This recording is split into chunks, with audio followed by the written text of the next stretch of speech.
Hey, what's up YouTube? In this video, I'll be showing you how to make Spongebob's hidden underwater base. We have two methods that we can access the base. Number one, we can go through this front door entrance, which isn't that hidden. We simply open this door, swim our way up into the fishbowl. SpongeBob left his door open and unlocked. Thank goodness, we couldn't have got in here otherwise. He's usually very security conscious, and we can walk directly into his house, which is surprisingly survival friendly. However, if you don't like the idea of having an entrance right at the front of the fishbowl, if you want it a bit hidden, you can make an underground hidden entrance that leads out from the back of the fishbowl somewhere around the environment, which is a little bit harder to spot. If you enjoyed this tutorial, please do remember to hit that like button, as it helps me and the channel out very much, and if you make it all the way to the end, share the video with a friend. Sharing is caring. But without any further ado, let's get started. So before we begin, these are the materials that I'm going to be using throughout the build. Please make sure that you have access to every single one of these, and once you do have them all, we can get started. So the first thing we want to do is make a 9x9 square of glass on the ground. 1, 2, 3, 4, 5, 6, 7, 8, 9. We then have to go that way by 8. 1, 2, 3, 4, 5, 6, 7, 8. We can then extend across and connect back to where we first started. We can then fill the center of this in using glass, as the base of the fishbowl, where we are going to be keeping SpongeBob's hidden base, has a glass bottom. We also want to extend the front of the build forwards by a row that is one shorter on each end than the row of 9. And we want the same out of the back as well. We want a row of 7 coming directly out of the back of the middle of the fishbowl. We can then fill in, or better yet, fill on top of the glass using sand. Place a layer of sand directly on top of the base of the glass.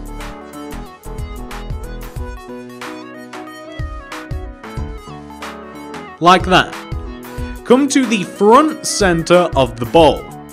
Count inwards by 1, 2. Place a door here. Place stone bricks left and right on top. Then I want you to place sideways stone brick stairs on top of this, with one in the middle to create an entrance. Then this is where things get a bit trickier, in that I want you to place an upside down acacia wood stairs coming out of the back of the left side of the entrance. On top of the acacia stair, we're going to place 3 planks. 1, 2, 3. Then a sideways acacia stair. Right of that, a glass. On top of that, an acacia stair. Right of that, a plank. Then an acacia stair. Underneath a plank. Stair to the right. Planks coming down by 1, 2, 3. And then upside down stair underneath. Like that. We're then just going to fill the back of this in using acacia planks. You can add in blocks behind the door if you like, but the only real necessary part is this. Okay, next thing, we have to place, beginning from the front plank, this plank here, or this stair here, I want you to place a plank behind it. And coming out from that, an acacia wood stair. On top of that, 3 planks. 1,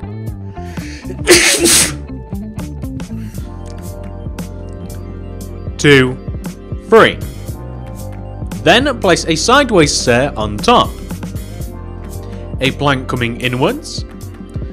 Sideways stair on top. Plank coming inwards. Sideways stair on top. Terracotta to the right. Sideways stair to the right, plank underneath, stair to the right, plank underneath, stair to the right, 3 planks coming down, 1, 2, 3, an upside down stair underneath, and then a plank coming inwards. And the effect that you should have is this.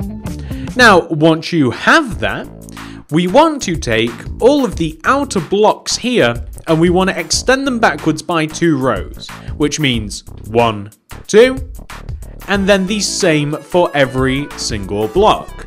We'll also be adding windows into the side of the build as well, but we can add little details a little bit later on. You can even extend the terracotta at the top backwards as well.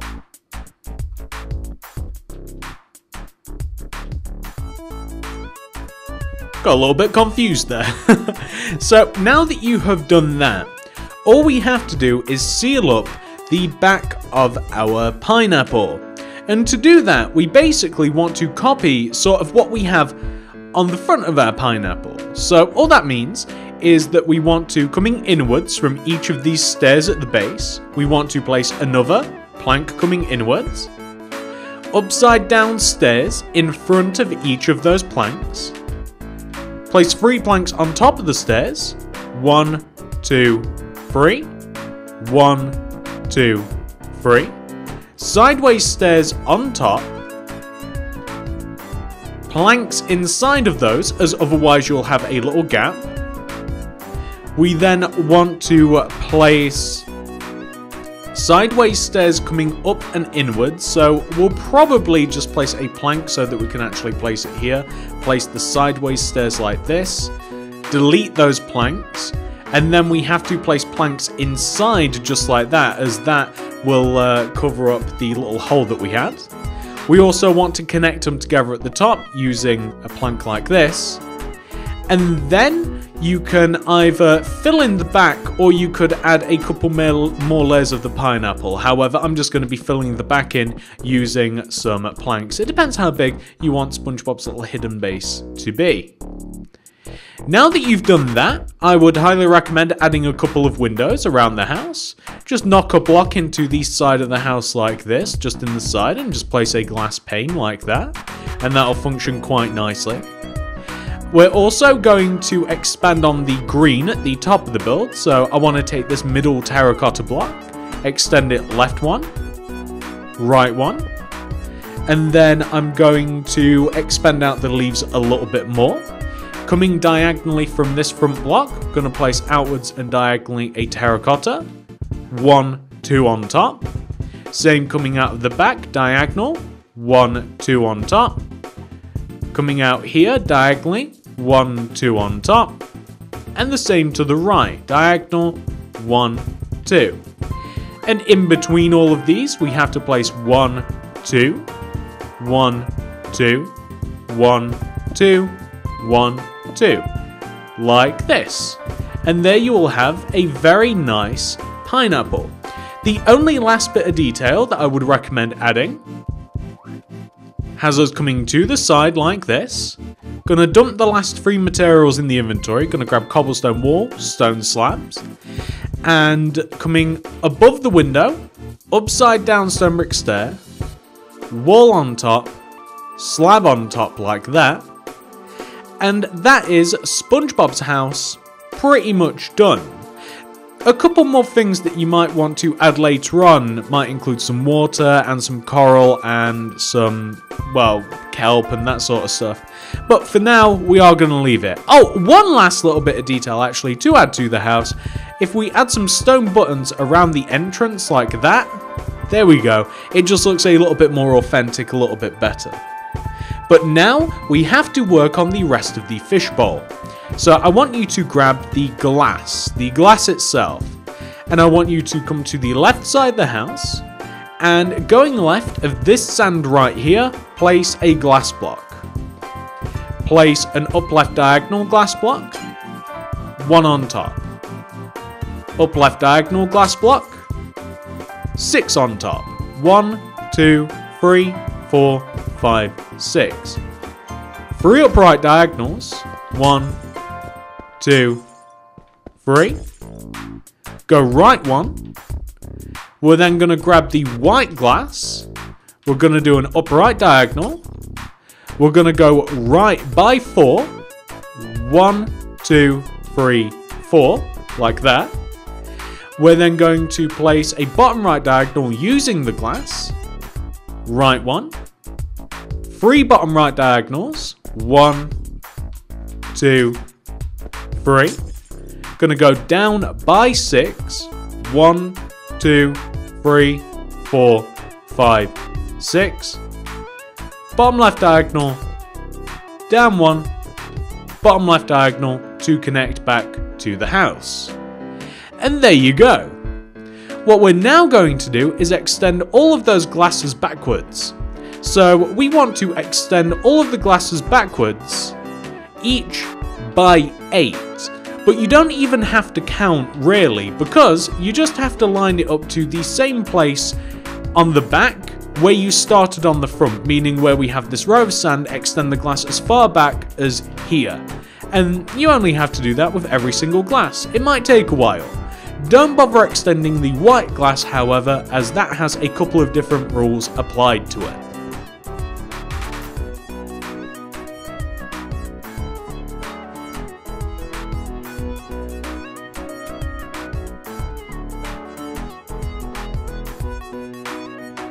So that is what we should be left with. We also want to connect the glass together at the back in the same way that we did with the white glass on the front. So a row of white glass coming across the top of the back like this. We also want to connect the white glass together diagonally, coming long ways like this, up the sides, so placed on top of the regular glass. We have to kind of create the top of the bowl. To do this, we're going to place a layer of glass above and outside of the row of white glass, like this. So regular glass above and outside of the white glass, like this.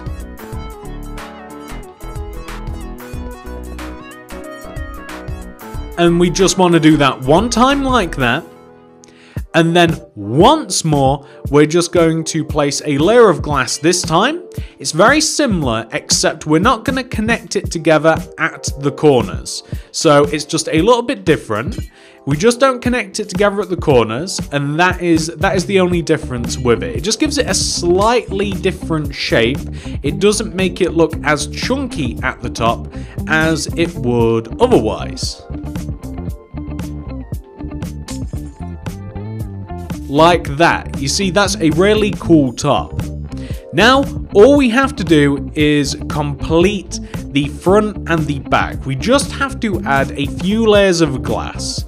So on the front, and it is the same for the back by the way, but we'll focus on here first. On the front, we're going to start off by adding a layer of glass around the inside of the layer of glass that we have on the side. So like in front of this sand here, we can place a glass, and we just want to place a layer of glass that sits around the inside. And you know what, we'll make it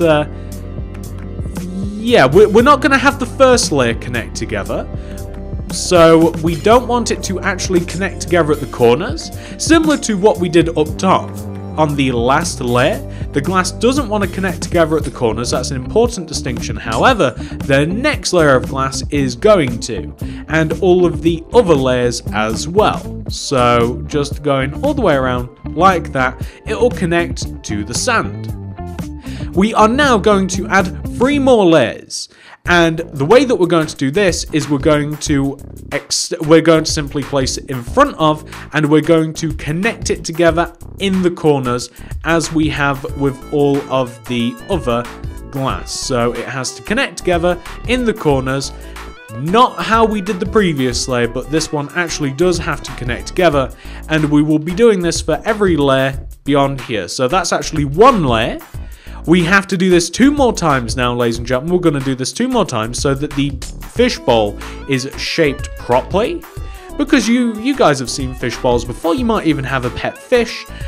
You just have to... It's very much a kind of like iconic shape. It is kind of like on the side. Sometimes it can be a bit like smooth. It can be like a bit straight, but it does kind of like bow out a bit on the front and the back, kind of like this. So once you have added, that'd be layer 1, 2, that's the third layer that we've done. We just now want to cover up all of the empty space for that last layer.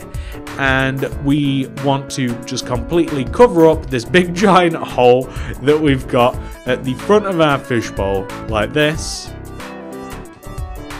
And we will be left with a very pleasing to look at shape. It should look quite nice, ladies and gentlemen. Yeah, there you go. That's a great looking fishbowl shape. And not only do you want to do that to the front, but we have to do the same thing to the back as well. And I'm going to do this a little bit faster. I'm just going to remind you guys, the first layer of glass does not connect together at the corners.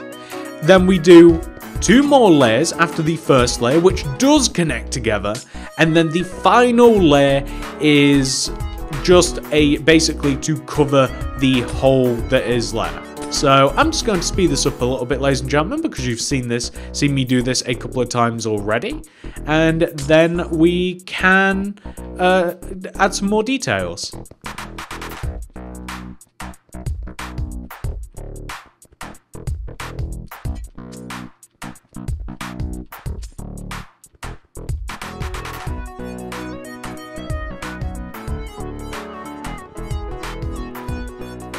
There we are. So that is the fishbowl complete. Perfect. So now is kind of up to you whether or not you want to fill the bowl with water. If you fill the bowl with water, then you're going to want to add some cool underwater stuff. So you're going to want to add some coral and a coral fan and some blocks and maybe a little bit of kelp and seagrass. However, if you want to keep it empty so that you can see the actual pineapple itself, then that's up to you. I'm going to show you both examples. Well, you'll have seen how it looks. Like this is it without water. You can make your decision. Like, do you want to make this without water now so you can actually see the house and stuff, or right now I'm going to fill it with water, add some seagrass and stuff, and I'll let you guys be the judge. So this is what the fishbowl will look like if you fill it up with water, and you might be able to see that I have also added some coral and some seagrass and all that sort of fun stuff just in there. Now it is hard to see, which is why you might not choose to add any water in here, but if you do, you might be pleasantly surprised at how nice and atmospheric it is as you enter the house. And the house is of course completely dry, which is what makes it kind of cool to contrast it against the water. Now there's a few different ways that I'm going to give you to get in and out of the fishbowl / in and out of the house. So the first thing that you might want to do is you might want to straight up just destroy your way out of the fishbowl coming out the front like this. If you use this method, then you're going to have to create a little bit of a walkway like this coming out of the fishbowl. You're going to have to place another entrance, and you're going to have to contain the water. So like this is a very possible way. All you have to do is just like destroy your way out of the fishbowl straight out of the front, and you can literally just open the door, open and close it, and directly enter the fishbowl like that. So that's one method that you might choose to actually come and enter your house. Another method that you might choose, which is a little bit more difficult, is you might want to create a ladder coming up the side of the fishbowl. Now, I'm pretty sure you can't attach ladder to the actual outside of the fishbowl. So the negative part of this is the fact that you will have to have a way to attach the ladder. So you're going to have another row of something coming out the back of the fishbowl like this. You're going to have like a row of white concrete or, you know, something similar leading you up the back of the fishbowl just so that you can climb up to it, which looks a little bit strange, but it is a method that you can use to get up and inside the fishbowl. You would obviously have your row of whatever coming up here, and then you would climb up using the ladder, and eventually when you do get all the way up to the top, it's a bit of a climb, it's kind of a high fishbowl, you can hop your way up this part, you'd eventually get all the way up to the top, and then you can plonk yourself in just like this. So they're two methods that you could use. However, another method, this is a third and final method, you could also create an underground passage like this. You can create an underground passage leading out of the back or the side or wherever, out of the back of your fishbowl, however you want to do it, that will take you in and out. So it doesn't really require too much more effort than that. All you would have to do is you'd have to create a little bit of a ladder that would lead you up and inside the fishbowl. But those are three different methods, ladies and gentlemen. You can have a tunnel that leads you out of the fishbowl like this, and then you pop out somewhere around the atmosphere like that, kind of like a nice covert way to get in and out of the fishbowl. You can have a ladder system on the back of the fishbowl, which looks awful, so I wouldn't recommend that one. Or the easiest method would probably be just to add the entrance right at the bottom, just like this. It will contain all the water, and then you're up and inside of your bowl, just like that. As easy as can be. I do hope that you guys have enjoyed this tutorial. If you have, please do remember to hit that like button, as it helps the channel out very, very much. If you have enjoyed it enough to make it, please share the video with a friend. If you've made it all the way to the end, share the video with a friend. That's how I always like to say it. Nice little rhyme for you. Easy to remember. And that is pretty much everything, ladies and gentlemen. Thank you so much for watching. I appreciate all of you so much. And I'll see you guys in the next one. Goodbye.